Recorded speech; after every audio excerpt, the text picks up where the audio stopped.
going on, everybody out there all across the land? Of course, you're tuned into the number one station on the net, with the number one show on the net, the Keith Harris Show, right here on Hotline Radio. All right? Listen, everybody out there all over the globe, I am sincerely honored. I have to do, listen, I normally do one or the other, but I've got to do it all today. This wonderful, multi-talented lady deserves the drum roll. She deserves the red carpet. She deserves the VIP service and the whole 9 yards. Without any further ado, I'd like to introduce to the whole wide world, for some of you who don't know, I'm now joined by the wonderful actress Katy Federman. How you doing, Katy? Hello. Hey, Keith, what an introduction. Thank you very much. I'm really good, thanks. How are you? Hey, I'm doing wonderful. It's Monday in the afternoon here right now, so, you know, it's the beginning of the week for us, so it feels good. I got started off to a good week. Lovely. That's good to hear. Right. Well, is it Monday over there right now, Katy? Is it Monday night or Sunday? What time? What is it? It is Monday evening, about 10:15. So yeah, I've reaching the end of my Monday. Oh, okay. So see, that's a little geographical lesson for those out there who might not know what time it is over there where Katy's at right now.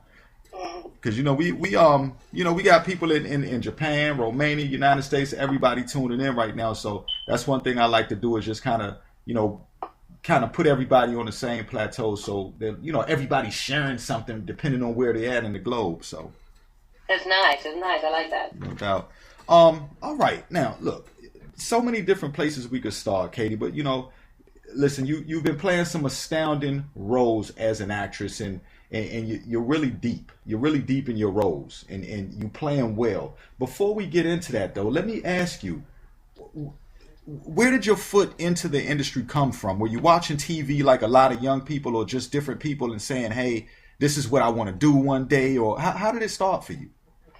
I guess, it's kind of hard to pinpoint when it started, really, because I've always had an interest in it. But I think the main thing was that I noticed, even from a really young age, I was just fascinated by people and kind of like human behavior and how different everybody is. So I guess I was kind of always going to go either down the psychology kind of route or down the acting route. And I think psychology would have been a much more sensible choice to have taken. But the acting side of things seemed much more kind of thrilling, I suppose.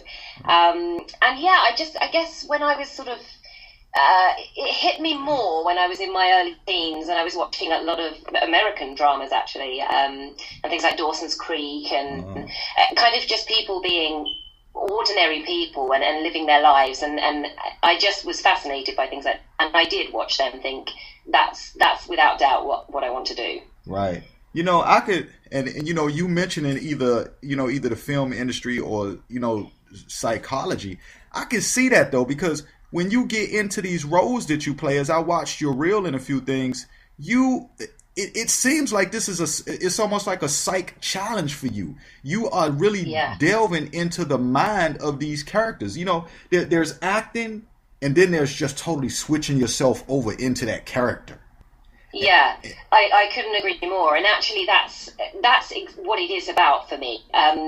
The whole kind of, being in the spotlight and, being on camera, it's not about that for me. I really just enjoy kind of getting to really get under the skin of the characters that I'm playing. And it's when you really get there, it's just a completely different experience. Obviously, there are times when you're having to act, I suppose. You don't always quite get under the skin, but many times you do, and that's what gives me the kick. That's where the thrill is for me, and that's definitely what interests me about doing the work I do. Are there any? How do you get into it? And without giving away any secrets, but how do you have any things that you normally do, or a regimen that just kind of prepares you to take on these different roles? Yeah, I do actually. I have a bit of an approach, I suppose, and it's quite long-winded, because I will start. It really depends on how much time you are given to prepare for a role. But if I have the luxury of time, I will begin with the backstory. So I want to know everything about my character, aside from the play or the script, the film script or whatever that my character is within, but just their day-to-day life and how they got to the point that they're at in the script that I'll be working on. So I will go as far as to, I want to know when their birthday is, and I want to know what their family is like, and I will write almost an entire diary of my character's life from a young age up to the current moment in time that we're about to see the play or the film.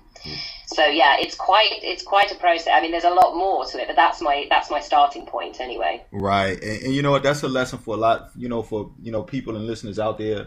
When you watch people like Katy, masters at their craft, and you see them on camera, to be able to play a role is intensely, like she just says, it takes that intimacy with going into just learning about your character. Like, what does this person live like, and what takes today and turns it into, what happens to this person today that turns their tomorrow into what it may be, because you have to go and portray that on screen.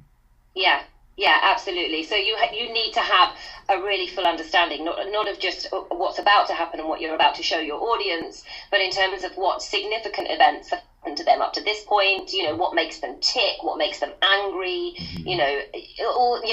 Their inner thoughts, because actually that's what you might not want to physically demonstrate them, but that's what needs to be going on in your mind when you're playing that role. Right. To talk about one of your wonderful films. There's quite a few, but Africa in Her Blood. Now, I read the plot. I read the storyline behind that, and it's something that touches. It's the type of storyline that touches home. Tell us a little bit about that. Yeah. So basically, it's set in South Africa.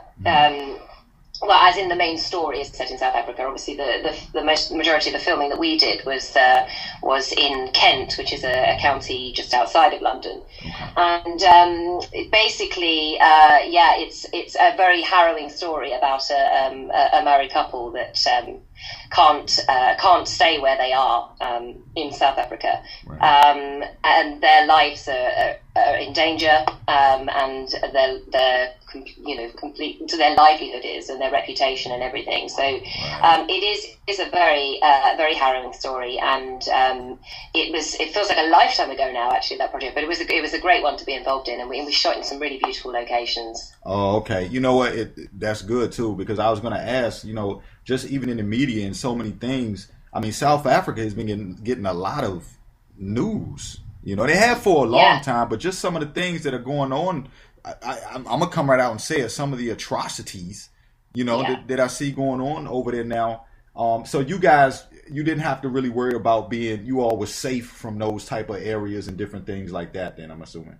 Yeah, absolutely. I mean, all of my scenes were actually set in the UK anyway, so I didn't see any other parts of the world for that film. But I know that the screenwriter, was very, very conscious of that and very careful with it. So, as you said, there are so many things going on and so many very sort of hard-hitting issues, and I think he felt strongly that he really wanted to demonstrate, what having lived through that might be like. Right. Has there ever been a role for you, and I asked this question not in a way of not being able to do it, because I know you could the challenge was, you could handle the challenge, but has there ever been a role where you said, no, this isn't me, I have actually just done that, as it happens, and I have to say that it is really hard to say no to any work, because the work is few and far between, even when you're doing well. So it's hard to not see everything that's offered to you as an opportunity. But yeah, I have just very recently turned down a role that I would have been doing this summer. It was a theatre role. And the main reason that I just decided not to do it was, for one, I'd done this particular job for the last 2 years, and I felt like maybe it's time for me to have a change. But also it was a very dated play that will kind of tickle a certain type of audience. But it was very dated, as I say, very kind of sexist, very, I don't know, it didn't inspire me. It didn't excite me. And for that reason, I said no to it. But it's really hard to do that. Yeah, I understand what you mean. You know, like, as you say, because with anything else, it's like, okay, how do I turn down jobs? But at the same time, you have to have that line between what you're willing and not willing to do, though. Absolutely, you do. I mean, I think it's different when you're first starting out. I mean, I'm still reasonably new to the industry, but certainly for the first kind of 2.5 years, I did see everything as an opportunity, and I grabbed it all with both hands. And I don't regret anything that I've done, but some of them maybe weren't as challenging for me or rewarding. Certainly weren't going to further my career, but. There's a lot of groundwork to do in this industry. So, and I appreciated that, and I was grateful for everything. But yes, then you do reach a certain point when you learn to understand yourself, so you know what kind of stuff you like, what's going to make you tick, what might potentially help your career and those kind of things. But then, there does have to be a line, because people expect a lot from you in this industry. Certainly over here in the UK, a lot of actresses and actors starting out are expected to work for basically no money, and often then the quality might not be what you hope as well. So there has to be a line. Right. Now, did you, in a lot of your films, you're playing that serious character, and I'll talk about a clip I seen from your reel too that had me and some people just cracking up with this line that you said, because for everybody out there listening, Katy is versatile. She can play those roles where you're just it's a story like, oh my goodness, I can't believe a family's going through this, or I can't believe two people in a relationship have to figure out how to deal with that side of life, and so they're really serious. Now, is that where you expected to go when you got into this industry? Do you know what? At the very start, no, simply because before I trained as an actress, I did a lot of sort of amateur dramatics. I was always acting, and I would do quite a bit of comedy stuff, and would get a really great reaction from it. And obviously, it's a very different field doing comedy. Right. Then when I went and did my training, which I actually did quite late in life, so I did it sort of my late 20s, which is a whole other story. But I think for me, because I did it later in life, I took it so seriously, and it was kind of like this is the last chance, and I cannot mess this up. And so for that reason, I was very straight and very serious. I took myself a little bit too seriously, I think. So then I naturally was getting cast during my training in much kind of more gritty, serious roles, and then realised that was also another area that I really enjoyed doing, and it's a different kind of challenge. So, and then it is quite difficult, because as I've been working in the industry professionally now, I do find that I very much get cast in those kind of roles that you're talking about, very kind of dark, very sinister, or very power hungry, sort of driven women that are quite ballsy, and and I love playing them. I absolutely love playing those kind of manipulative, and you're great at them. You're great. Thank you. It's very kind. However, my love for comedy is still very much there, and I have dabbled. I have been able to do a few bits. I've been very fortunate, but that's definitely, funnily enough, that's one of my kind of targets for the immediate future is to start expanding a bit more on the comedy roles if I can. That would be great. And you know what? So many people I speak to in the industry, and unless someone has that just kind of natural comedic side to them, a lot of actors and actresses will often talk about how it's a tad more different being able to go on screen, or even in theater too, and just be able to kind of bring a funny side out if they're not already funny. You do it well. Yeah.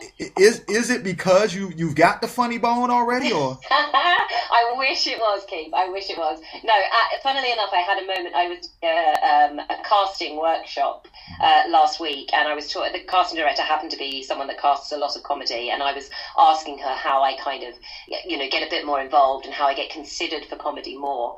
And she said about funny people, and I said, but I'm not. I am not a funny person, but I don't And that's the problem. I think you're right. Sometimes people expect you to come into the room and expect you to just be one of those naturally funny people. I would love to be, but the reality is I'm not. However, I have good comic timing, and I know how to deliver comedy, which is, it can be overseen, like that can be missed if you're not naturally the sort of person that makes a room of people laugh. Right, and it's a deliverance. It's definitely I got a lot to do with deliverance. I watched that clip on your reel, and you were having a glass. You were having a glass of something. You probably know what I'm talking about. Yeah. And you told I might have quite a similar one in my hand right now, but okay. Hey, it's 10 over there. It's a time for it to relax. Exactly. That and you were telling this guy, you were like, I should have married someone from my generation. Yeah. And I'm like, now was that just like a something to go on a resume, or was that from a project that you did, or? Actually, that was one of there was something I collaborated with a friend on, and we wrote it together. I kind of came up with this idea. I'm not a writer normally, but I just had this brainwave idea, and I went to a friend who is a writer and said, look, I really want to do this. And he was brilliant, and we kind of put it down on paper, and we found the right person to play the husband character, and then we shot it, and we had such a great response from it, and even myself, which rarely happens when you're watching yourself, but even I found I was laughing out loud watching it back. So I thought, this has a place on my reel. It has to be there. So and to show people that I can do comedy as well. But I loved it. It was a great experience. Yeah, I totally agree. When you can look at it and then, actually look back at yourself and you can laugh at yourself, you did a wonderful job.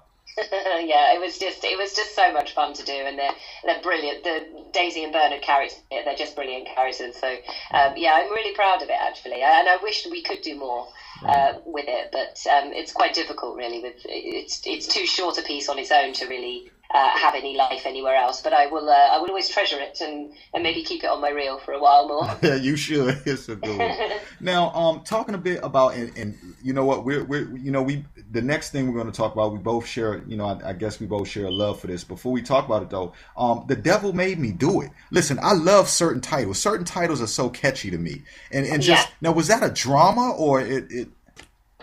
Yeah, it was a drama, and it was I played the sort of central character in it, which is a character called Olivia Michaels, and she had a very difficult childhood, and there was a lot of abuse going on by this particular priest in a neighbourhood, and it takes years and years, and the story follows that, but eventually. People try to bring justice to what's happened, and obviously, the character I play is terribly affected by it still, but there is some resolution at the end. So it's kind of, it is definitely a drama, and it's a hard-hitting one again, and it's actually by the same screenwriter as Africa in Her Blood. So and he writes really great, intense stuff and very character-based stuff, which I love. So I was delighted to be involved in a second film of his. Right, and that's good too, because the writers know what roles to kind of bring to you, what scripts to bring to you. And that's that obviously also makes it a lot better on you, because they come to you with things that are fit for you, opposed to going out in left field and saying, hey, do this and do that, even though you can handle it. Yeah, absolutely. And it's a real compliment as well when a writer and a director come back to you a second time or even a third time. It's a real compliment. Right. Now, what was it like? What was it like for you beginning to host, to be the host of different events? Like, I guess, was it just, in general, because of your, being loved so much in as an actress, that people said, hey, we have to get Katy on, to hosting, events like the award shows? How did that start for you? Yeah, no, actually completely flukily. It was a case of a friend recommending me for a job. There was somebody that dropped out of something at the last minute. Bit of a panic to find someone else. A friend of mine recommended me, and the next thing I know, 6 years on, I'm still doing it, and it's generated other work in different events, and they're all live events, and it's wonderful. I mean, it's so completely different to the acting, and I think that's the thing. You almost think, well, if I'm doing films, I'm in front of the camera all the time. This is going to be a breeze. But actually, no, it's a whole different challenge, and it keeps me on my toes. But I love it. And you know what? I was going to ask you that too, because it seems like, you're in front of the cameras. That's one thing. But when you're in front of tons of people, but see, now you've done theater before too, though. Have yeah. you? Right. I have done theater as well. Yeah. Right, and that takes being on your toes too, because when you're doing theater, there's no takebacks. Very true. Very true indeed. Yeah. There's no takebacks. So in the events you say, I think I heard you say that they're light, but they're not that light, Katy. As a matter of fact, they're I mean, look, you're talking about New Year's events, award shows, and things like that. So because you were a presenter for the Western Live and a commentator for the London New Year's parade, that's a big deal. Yeah, it is actually a massive deal, and it's a fantastic event to be involved in. It's such a way to start the year, and it is. I mean, you just have to be so alert throughout the whole thing, because it's obviously live, and all these people are coming over from all different parts of the world. A lot of people from America, and you want to do them justice. You want them to have the right exposure, and it's great. All their friends, family are there supporting and cheering out, but yeah, it is. It's really challenging, and the West End Live the same. I mean, I'm running around in that event as their kind of roving reporter, I suppose, and speaking to the public and interviewing, the celebrities as they come off stage, and it's so varied. But I get a real buzz from it. I was going to say I know that's like really fun, right? Yeah, it is fun. I mean, but it goes by. It's like a whirlwind. It's almost, you get to the end and you want to collapse on the floor, and you've got no idea what actually just happened. But that's part of it. It's fantastic, and I've been doing those kind of gigs for about 5 or 6 years now, as I say, and I feel like I'm just now actually beginning to get really comfortable with them. It takes a long time, because I don't do them. I mean, you do this show every day, and whereas I was doing just a few events a year, and it takes a long time for it to become kind of second nature and very natural. Yeah, and even with me doing the show every day, sometimes, Katy, I just have to say, look, I have to take a break. Yeah. Yeah. There's a brain overload. There's only so much talking and asking questions that you can do. Right, but you know what? Right, because it's just like you say too. It's like when you go into character. There's that in front of the camera side, there's the lights, camera, action, but then there's a lot of studying that goes on also. Now, let me ask you, sometimes when you would interview guests, on the red carpet or things like that, have you ever, how do you handle, let's say someone comes up and you've never seen their film before, does that happen? You know what I mean? Or yeah, I do know what you mean. I mean, a prime example of that is when I did the Brit Awards, the nominations ceremony, and I did so much. I spent about 48 hours solidly just researching people, because the last thing I wanted to do was disrespect somebody by getting their name wrong or not knowing what work was. Because they're there because they're really good, and I didn't want to embarrass them or me or the company I was representing. But of course, there are in live events there are surprises, right? And you know what, this is the thing I've learned over time, is that providing you're really present, providing you're actually listening, and then you can, if you don't have questions, or if you don't have the answers, should I say, you just ask them the questions, and let them talk about themselves and let them explain who they are and what they've done. So it's there's a little kind of clever trick for anybody that might find themselves out of their depth a bit. Listen, and look, being able to improvise. Yeah. I mean, that's exactly what it is. Genuine being interested is important. Being able to improvise and think on your feet, and just if you don't know, if you don't have the answers, you ask them the questions. People are there to promote themselves, so right. they're happy to talk about what they've done and what record is coming out next and when, and so that's my little tip for you all. Thank you. You know what? And look, and that's for all the people out there who are aspiring to do this. And I totally have to agree, being in that position myself, you have to you have to really care about what you're doing. You have to Yeah. like what you're doing, and just like you said, a good point. You have to really be interested.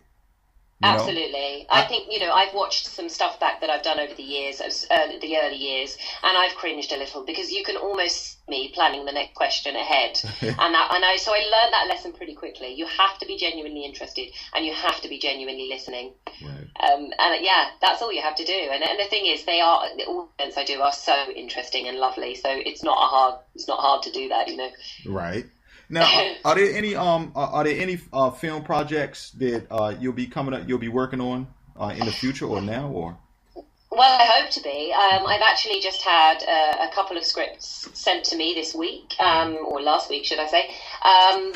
Both short films actually, but really lovely scripts. And so I'm looking forward to kind of having some more conversations about those and seeing when we might be doing those. But yeah, I otherwise don't know. I'm auditioning and putting myself out there. So hopefully something nice will come my way this year. Hey, look, well, you know what? We know in your position, you'll say hopefully, and it makes sense. But listen, I'm positive. I'm sure that, things will be coming your way. Now, what about award show? What about, are you going to be hosting any award shows coming up in the future, or you don't know? Yeah, I am actually. West End Live seem to keep asking me back, which is lovely. So that's the weekend of June the 20th and 21st in the heart of Trafalgar Square. We take over the entire Trafalgar Square, and it's a fantastic event. It's just promoting theatre in the West End. Actually, not just theatre, but everything that the West End has to offer in terms of entertainment, and it's a brilliant free event that runs for the entire weekend, and it showcases all of the West End shows that we have going on in the UK and in London. And it's a wonderful event. So I'm doing that again, and I'm delighted to be doing that. And then other than that, I don't know. I'm hopeful that I'll get to do the New Year's Day parade again in 2016, but watch this space. I'll keep you informed. And I have to ask you, when you do the New Year's parade, is there ever any time, like, how do you, because you're working, where do you get to enjoy? Well, you enjoy it anyway, I'm sure, with just what you're doing, but do you get the Katy time on New Year's because you're so busy helping everybody else celebrate? Yeah, absolutely. I do. I do actually, because I think that if you just really let go and you don't sort of see it as work, but you just involve yourself in the event, become a part of the event, then you absolutely get to enjoy it too. Don't get me wrong. Again, the first year or two that I did it, it was very daunting, and I was a bit lost with what was going on, and you come out the other side and think, did I make any sense at all? But yeah, now I've relaxed more into it. You do get to enjoy it, and it's lovely because in the acting work I'm always being somebody else, but in those events I get to just be me, so I don't have to worry about that side of things. I just have to know my stuff and be there and listen and all those things we've already said. So I get the best of both worlds with the events. And I'm quite sure at these events, you manage to add some funny in there also, at the award shows and New Year's events, just to keep the crowd laughing and things like that.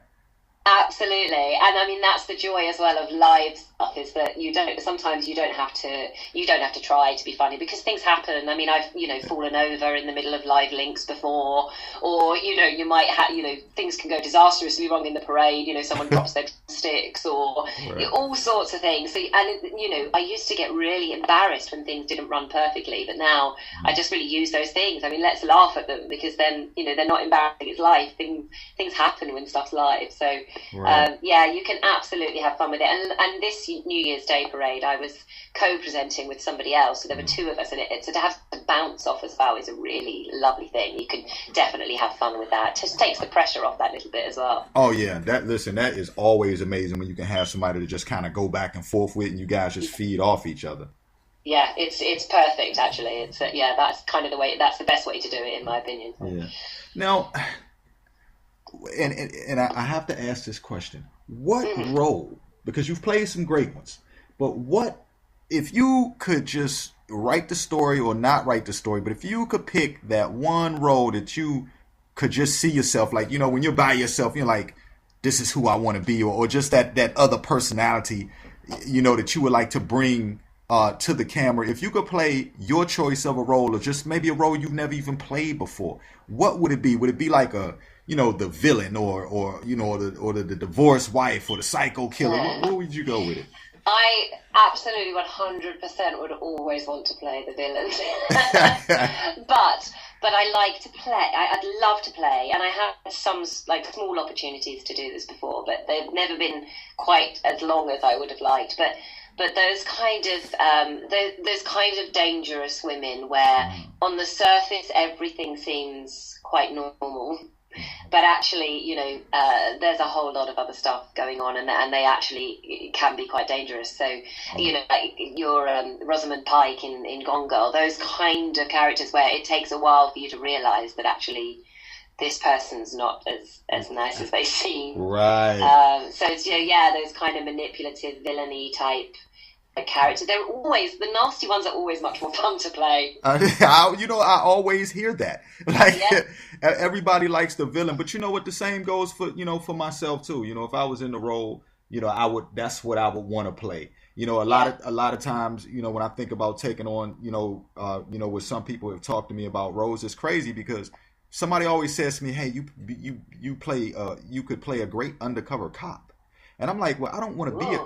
Yeah, I know, right? Yeah, that's cool. I'm like, well, you know what? It's cool, but then I get there's like the left and the right wing to that because I never really wanted to play a cop, right? But right. But at the same time, it's like people always say the crooked cop or something, and I'm thinking to myself, look, I just want to be the bad guy. You know what I mean? Yeah, like, totally. It's just so much more fun, and I guess it's probably because we're nice people, so it's so much more interesting to play something very far away from what you actually are. So, right, no doubt. Yeah. So listen, where can if you can give that information, where can people, because listen, social media is so. That's the beautiful thing about social media is that people from anywhere in the world can, go check out your works. And I know your IMDb page, as a matter of fact. People can go there. But, just are there any websites or, can they follow you on social media or? Yeah, absolutely. I mean, I'm on Twitter, which is just simply at Katy Federman. Do try and kind of tweet regularly about what I'm doing and where I'm going and, what I've got coming up. I've also, IMDb, obviously it shows all of my sort of film and any film work that I've done. And then, I have a channel on YouTube, which I have a few things on and I will keep adding to as and when I do stuff. And there's also a website that's called spotlight.com, and I have a profile on there which kind of gives my full CV, and there's voice clips and photos and a show reel and stuff like that. Basically, if you watch my show reel on something like YouTube, you'll see the pin for that website there. If anybody wants to check it out. Right.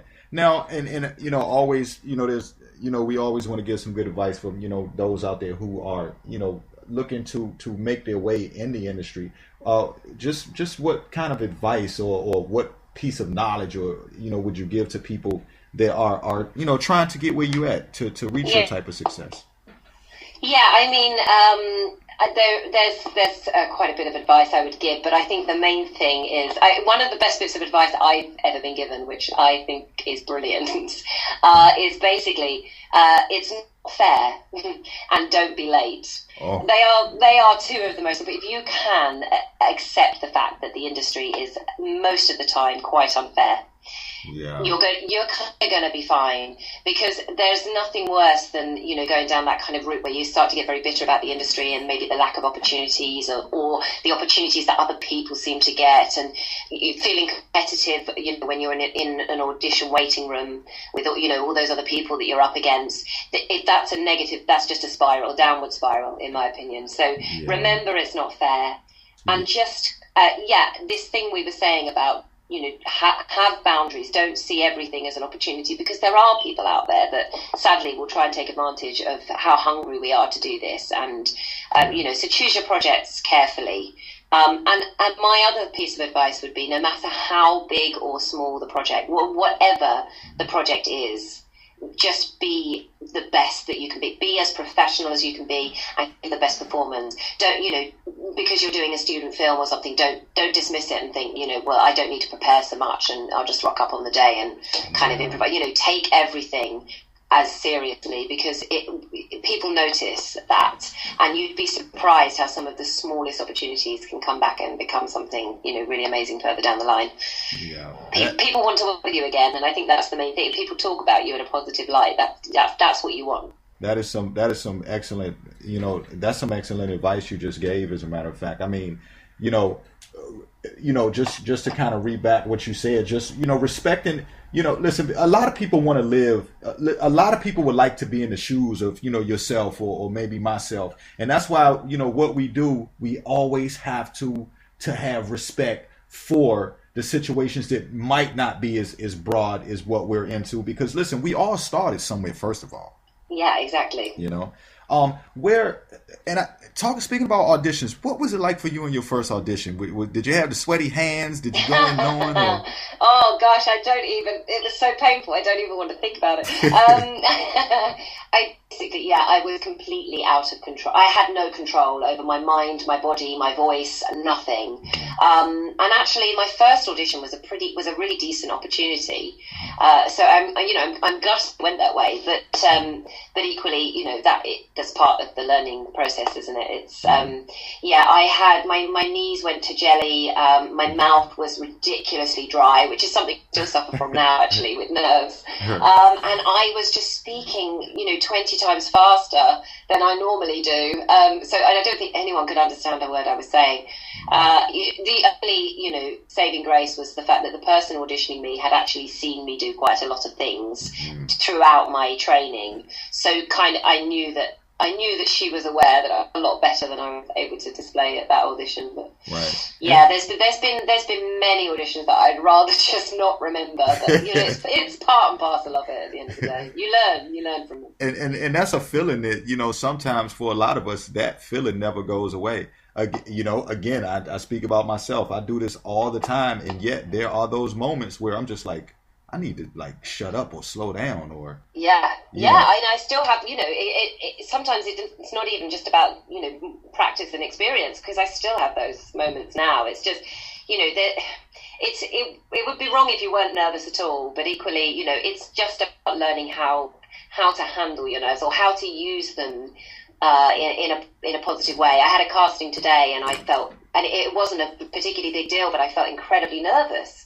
And in the end, I decided to try and imagine that those feelings of nerves were actually feeling of excitement, of the potential, that I might get the job. Right. And so I used that instead. And so it's finding a way of using it well, I suppose. Is there ever any way, and we're going to let you get out of here too, but is there ever any way to handle that call back, that phone call that that you got the job, or you've got the role? Is there what type of reaction is that? Do you play it cool, or you in the background like, yes?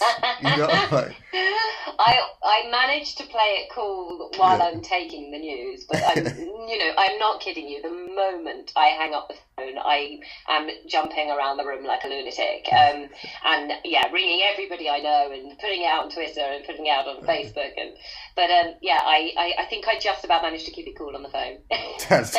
But hey, that's an amazing feeling. I can only imagine, right? So it's fantastic. It's fantastic. Right. When and obviously it's you get both. You get the rejection ones as well, and obviously there's many more of those than there are success stories, but they make the success ones even sweeter. Well, you know what? It's like you spoke about before. Here's the good part. When you get the yes, then you jump around and you get to enjoy it. But when you get the no, you learn how, like you said, people cannot be bitter. You learn how, when you get that no, to just say, okay, thank you, for the opportunity to try. You just kind of hang up and you let it go. Yeah, and I think that's one of the most important things, actually, is that just accepting that and trying to try not dwelling on it, but trying to learn from it.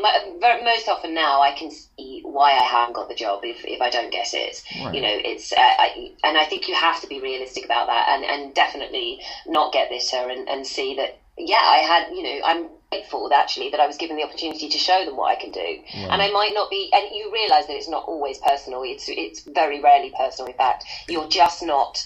You weren't the best person for that particular job. Exactly. But so, there's been many times when I've been rejected for something, and then the same people have contacted me to do something else. So it doesn't mean you haven't made a positive impact. So I think that's important to remember. Of course. And in this industry, when you're in the industry, I guess it's kind of, listen, when you're in the industry and to have worked at all, I think is one thing to be able, because like you say, work is a lot of times far and few. So if you're if people who are in the industry and have even worked at all should be happy, first of all, that that's the case, and just realize, listen, first of all, you may not be you're not the only one who's applying or casting for this particular job. So all you can really do is, be happy or, for the person who did get it, because that's the next thing.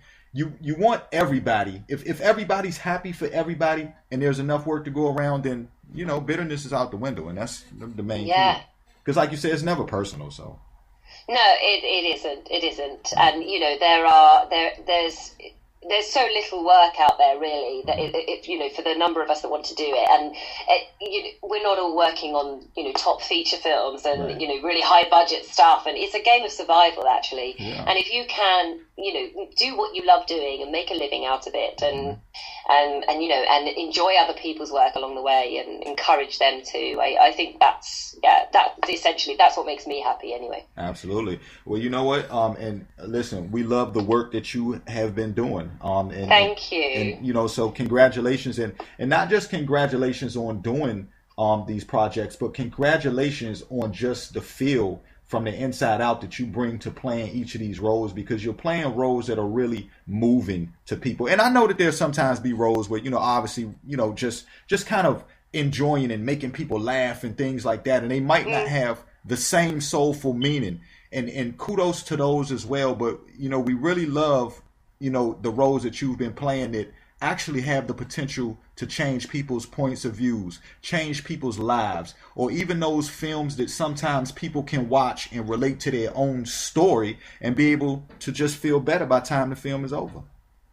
Amazing. That's lovely words, and I think I'd like to come on this show every week just to give me a nice boost. That's fantastic. Thank you so much. You know what? You are welcome. Consider this home. You're welcome here any time.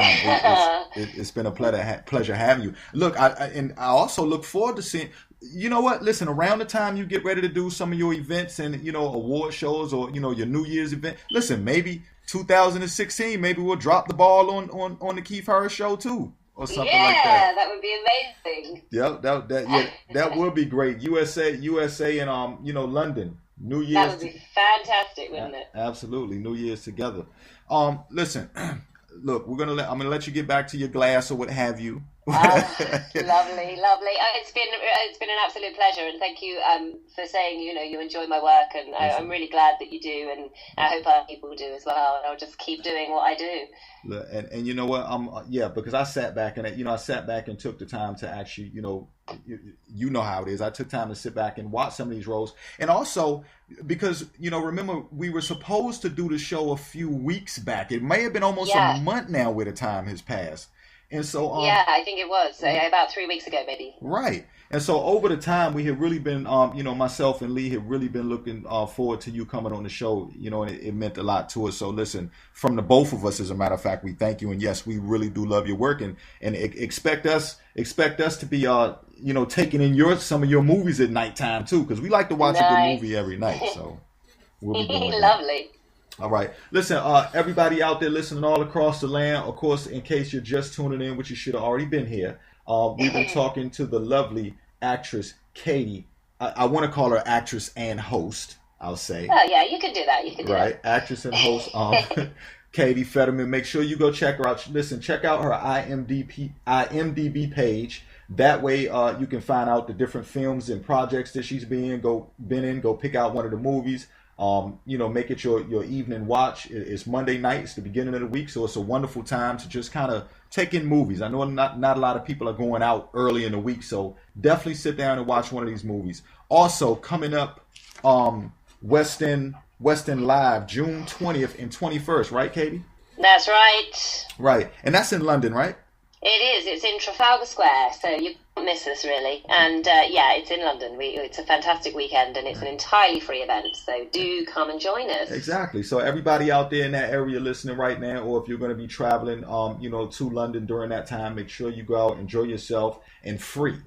All right. So yeah, and look, not too often, but every so often, but not too often do you get events this good that are free. So you need to go out, check it out, show your support as well.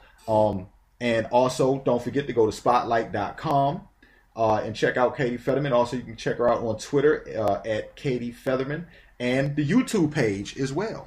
Right? Yes, lovely. Yeah. Right. Make sure you do all that. And also on the Keith Harris Show social network, I'll be keeping up with Katy and, just posting some of the things that she's got going on, and we'll be following her as well. And in case you miss some of the interview, it will be posted on social media just shortly after the Keith Harris Show. So you can go back and check out the whole conversation with myself and Katy. Katy, you're a blessing. Oh, thank you so much, Keith, and to all your listeners as well. It's been an absolute pleasure. Absolutely. Listen, we'll be talking to you soon. Hello to the whole London out there. Yay, and they say a big hello back. Absolutely. All right, Katy. We love you. You take care. We'll be talking to you soon. Take care. Lots of love. Bye-bye. Bye. Everybody out there all across the world, that was the wonderful Katy Federman right here on the Keith Harris Show on Hotline Radio. We love Katy. We love what she does.